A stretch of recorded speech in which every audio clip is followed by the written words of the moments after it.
Munculnya duet Anies Baswedan Mohaimin Iskandar membuat Partai Demokrat merasa dihianati. Ketua Majelis Tinggi Partai Demokrat Susilo Bambang Yudhoyono sampai menuding ada dalang yang menggagalkan koalisi perubahan dan Agus Harimurti Yudhoyono sebagai cawapres Anies. SBY menyebut ada menteri yang bermanuver dengan sepengetahuan Pak Lurah. Untuk membahasnya, sudah ada Wakil Sekjen Partai Demokrat Agus Yofan Latukonsida, kemudian bergabung juga bersama kami Ketua DPP P3 Ahmad Baidowi, serta pengamat politik Adi Prayitno. Selamat sore semuanya, apa kabar? Selamat sore, Alhamdulillah. Terima kasih semuanya sudah bergabung bersama kami. Saya mulai ke Mas Agus dulu kalau begitu. Mas Agus, dibilang ada mastermind kalau kata Pak SBY, kemudian dibilang ada peran Pak Lurah juga yang menggagalkan pasangan atau duet dari Anies dengan Agus Harimurti Yudhoyono. Tampaknya ini menyasarnya ke istana begitu. Apa betul, lalu apa dasar tudingan ini? Baik, terima kasih, selamat sore untuk semuanya. Mungkin saya sedikit mengulang saja beberapa poin yang disampaikan Pak SBY selaku Ketua Majelis Tinggi Partai kami tadi malam. Memang beliau menyampaikan bahwa kita semua tahu memang ada keinginan hanya terbentuk dua pasangan saja dalam Pilpres 2024 ini. Dan ini sudah bukan rahasia umum, sudah sering diberitakan. Kemudian kita juga mengutip bahwa Bapak SBY mengatakan kita juga tahu ada info sangat sensitif agar pasangan Anies AHY yang sudah jadi rahasia umum, sudah matang sebelumnya, tidak akan terjadi. Informasi ini didengar oleh Pak SBY dalam tanda kutip politik tingkat tinggi, artinya orang-orang tertentu, pejabat-pejabat tertentu yang menghadap Pak SBY mungkin memberikan informasi dan informasi ini diolah oleh Pak SBY. Tentunya Pak SBY yang lebih tahu tentang ini. Namun dari kami Partai Demokrat, memang secara umum kami katakan kilas balik kami selama mengikuti proses Pilpres 2024 ini terlalu banyak batu sandungan yang bisa katakan ya ada kaitannya dengan istana. Contoh paling gampang, sejak awal diupayakan bagaimana caranya Demokrat diambil alih oleh Pak Muldoko waktu itu. Ini sudah kita bahas lama sekali dan pernah langsung Mas AHY menghadap Pak Jokowi di Istana Bogor menanyakan tentang hal ini. Dan saat itu pas bertemu Pak Jokowi mengatakan tidak tahu menahu.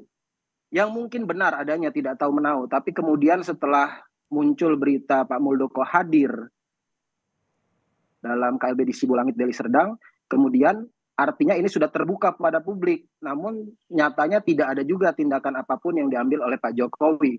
Jadi wajar apabila kami mengatakan ada pembiaran. Itu salah satu contohnya kalau kita flashback ke belakang. Tahan sampai di situ dulu Mas. Tapi Pak SBY juga sempat menyampaikan ada menteri yang bermanuver dengan sepengetahuan Pak Lurah. Nah, kita coba dengarkan kembali pernyataan Pak SBY kemarin saat rapat dengan Majelis Tinggi Partai Demokrat. Menteri sekarang ini, menteri masih aktif dari Kabinet Kerja Pimpinan Presiden Jokowi secara intensif melakukan lobby termasuk kepada Partai Demokrat dengan menawarkan mengajak membentuk koalisi yang baru, koalisi Demokrat, PKS dan P3. Yang bersangkutan mengatakan, yang disampaikan itu, inisiatif ini sudah sepengetahuan Pak Lurah. Kata-kata sang menteri. Disebut ada mastermind, kemudian ada sepengetahuan Pak Lurah, disebut juga ada menteri yang bermanuver di sini. Dari perspektif Anda, Mas Adi, ini menyasar ke siapa ya? Ya, saya kira sudah jelas. Yang disebut oleh SBY itu adalah Sandiaga Uno, Bapilunya P3, partainya Bang Ahmad Baidowi. Karena kan secara eksplisit sudah terang benderang bahwa Sandi itu kan memang mengajak Partai Demokrat dan PKS ya, karena kemungkinan poros perubahan itu bubar, sebagai upaya untuk membentuk poros politik yang baru. Tapi itu kan justru bagus, ingin menyelamatkan Partai Demokrat dan PKS supaya tidak kehilangan muka di poros perubahan. Artinya itu masih memungkinkan soal bagaimana membangun solusi, bahkan satu wacana yang menurut saya cukup serius di mana Sandiaga Uno bisa berpasangan dengan AHY, andai ketiga partai ini bersepakat. Yang kemudian mengintervensi dan kemudian misalnya ada mastermind supaya AHY dan Anies itu gagal, bagi saya bukan dalam konteks yang dituduhkan oleh Pak SBY ya, bahwa yang mengganggu ini misalnya adalah Sandiaga Uno. Bukan. Justru yang ingin ditegaskan sebenarnya oleh kita semua, yang sebenarnya menggagalkan cawapres AHY untuk mendampingi Anies itu adalah Surya Paloh dan Anies Baswedan, bukan yang lain. Jadi ada dua konteks yang berbeda. Satu sisi memang harus dikatakan, yang nolak AHY itu kan Anies, yang nolak AHY itu Nasdem. Bukan ada kaitannya dengan menteri yang dianggap berdansa dan bermanuver direstui oleh Pak Lurah. Bahkan Sudirman Said mengatakan alasan tidak memilih AHY itu karena dianggap karbitan, cuman mantan kopral, tidak macam-macam lah ceritanya. Ya. Bukan karena ada intervensi yang lain. Makanya di berbagai kesempatan saya selalu mengatakan poros perubahan ini bukan dicegal, tapi mencegalkan diri satu sama yang lain. Oke. Saya kira teman-teman Partai Demokrat juga paham bahwa AHY sejak awal memang ditolak oleh Surya Paloh dan Nasdem untuk menjadi bagian dari Baik. wakilnya. Nah, yang kemudian dikait-kaitkan itu adalah ketika Demokrat, ketika PKS ini agak sedikit galau, karena Anies itu sangat mungkin berpasangan dengan Muhaimin Iskandar, kedua partai ini kan dispekulasikan apa langkah politiknya. Ya. Disitulah kemudian muncul Sandiaga Uno sebagai politisi P3 Baik. mencoba untuk membangun opini soal kemungkinan terbentuknya poros yang keempat, P3, Demokrat, dan PKS. Kalau ketiga partai itu bersepakat. Ya, soal siapanya kan tanya Pak SBY. Mas Adi kan menduga-duga melihat fenomena politik yang ada. Dan itu ya sah-sah saja. Sebelum mendaftar ke KPU, ya boleh orang melakukan lobby-lobby politik. Cuman yang perlu saya garis bawah, ini kan seperti ini. Ada apa? Istilahnya saya yang gagal, yang disalahkan Mas Adi. Itu kan nggak fair. Gitu. Itu yang tidak fair. Apalagi tadi disampaikan bahwa ada menteri. Tapi Pak SBY nyebut Menteri Kabinet Kerja. Kabinet Kerja itu 2014-2019. Yang sekarang itu Kabinet Indonesia Maju. Itu satu. Yang kedua, tadi Agus Johan mengatakan ada penggiringan untuk skenario 2 capres. Nyatanya kan tidak. Disampaikan Pak SBY, ada upaya untuk menggiring poros baru. Kalau ada poros baru kan berarti kan bukan 2 pasangan capres.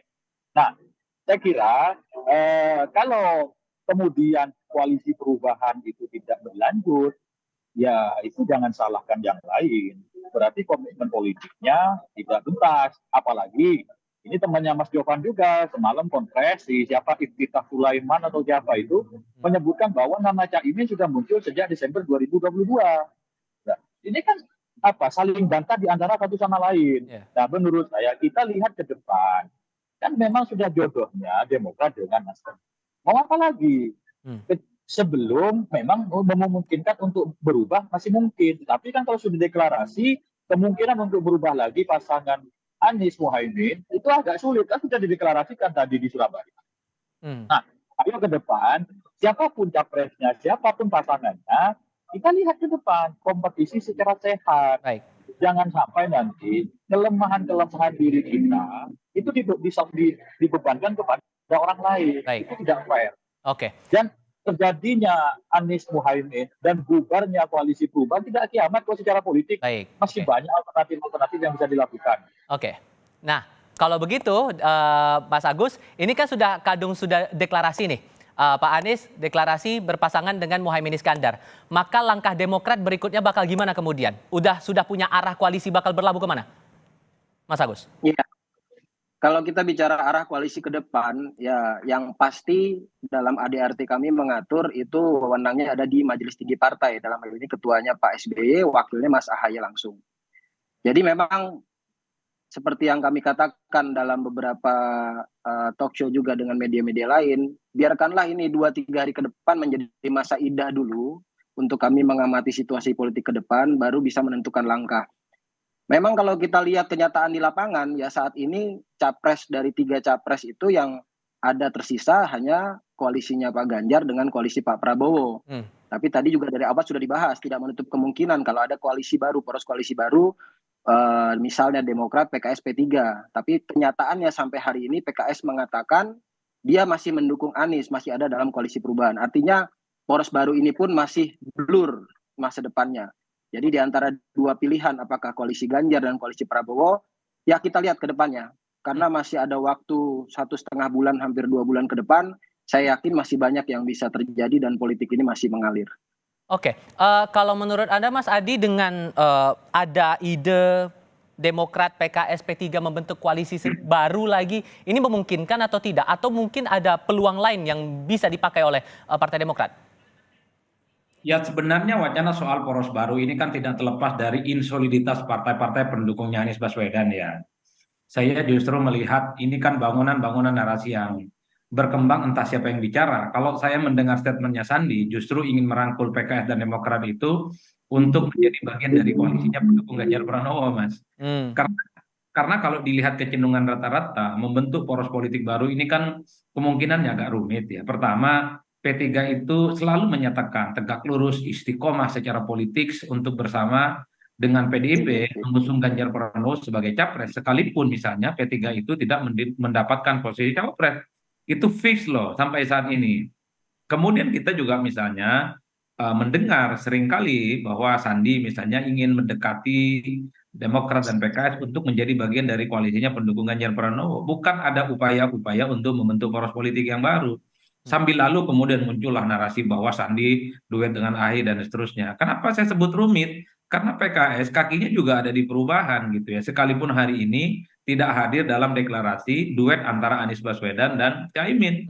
Mungkin PKS nggak nyaman hati datang ke kandangnya PKB gitu ya. Dua kutub yang saya kira memang secara diametral berseberangan saat ini.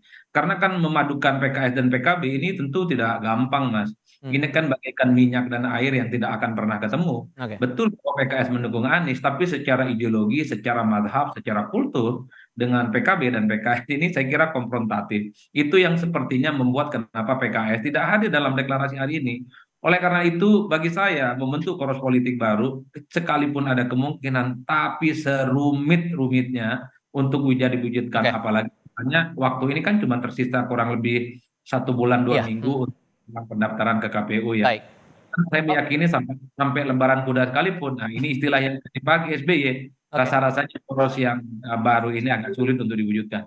Oke, kalau begitu untuk posisi P3 sekarang nih, karena sekarang Demokrat masih belum memutuskan apakah kemudian akan membuka komunikasi ke Demokrat untuk mungkin bergabung dengan koalisinya P3 bersama dengan PD Perjuangan, atau mungkin ada langkah-langkah lain karena PKB juga sudah membuat langkah sendiri. Ya, P3 tetap berpedoman pada hasil Rapimnas 5 dan hasil Rapimnas 6. Yakni yang mendukung Pak Ganjar dan berkerjasama politik dengan PDIP. Terus memutuskan tadi sebagai cawapresnya Pak Ganjar. Selama itu belum dicabut oleh forum yang serupa, itu masih mazhab politik kita masih bekerja sama politik dengan PDIP. Adapun kalau komunikasi politik kami lakukan dengan Partai Demokrat, dengan Partai PKS, kita kan di fraksi biasa ketemu ngobrol-ngobrol. Barangkali mereka bisa diajak ke koalisinya Pak Ganjar. Seumpamanya tidak berkoalisi, ya nggak masalah juga. Misalkan Mas Jovan kembali lagi ke Pak Anies, silakan. Mau ke Pak Prabowo, monggo. Bergabung dengan P3, silakan. Adapun opsi-opsi tadi yang disampaikan ada poros baru, sampai sejauh ini P3 belum berpikiran ke arah sana secara serius. Karena kita masih terikat mekanisme partai, yakni melalui forum Rapimnas. Selama Rapimnas belum diubah hasilnya, tetap kondisi kami dengan PDI Perjuangan. Kita tegak lurus kalau kata Mas Adi. Tegak lurusnya kepada siapa? Kepada konstitusi partai. Karena kita ini berorganisasi, ada mekanismenya. Gitu. Baik. Oke, terima kasih banyak Mas Agus untuk diskusinya kali ini. Mas Awi juga terima kasih. Mas Adi Praetno juga terima kasih sudah berdiskusi bersama kami. Selamat sore semuanya. Terima kasih. Sore.